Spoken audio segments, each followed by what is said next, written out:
strangle the prison warden who had been taking advantage of them.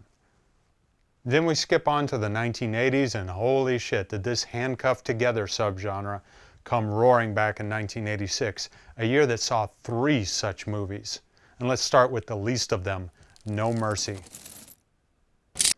It's a forgettable studio movie starring Richard Gere and Kim Basinger, and in the film, Gere plays a Chicago cop who travels down to New Orleans to bring in a prostitute as a witness to testify about, I don't know, something or another. The whole thing is pretty convoluted. And the reason they're cuffed together for the middle section of the story is literally just, oh my goodness, I dropped a key in the swamp.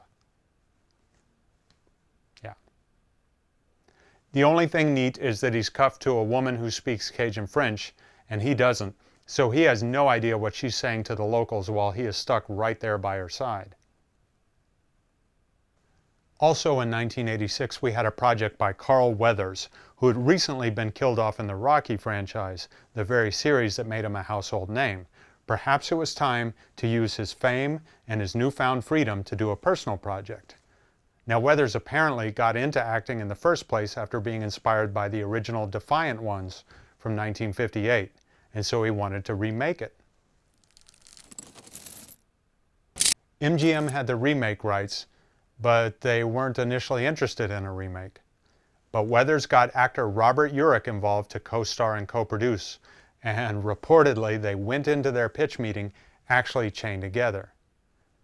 The TV movie that resulted doesn't really improve on the original, unless you count updating the 50s R&B with some 80s guitar rock for the running scenes, but it's not bad either. My favorite scene in both versions is the scene where the escaped convicts are stuck in a hole, an industrial dig site in the original and a sinkhole in the remake, and have to cooperate to climb out. In the TV remake especially, it really drives home what a coordinated chore it must be for 2 handcuffed men to climb out of a hole together. And that brings us to our third 1986 film of this type, Murphy's Law. And it also brings an interesting coincidence.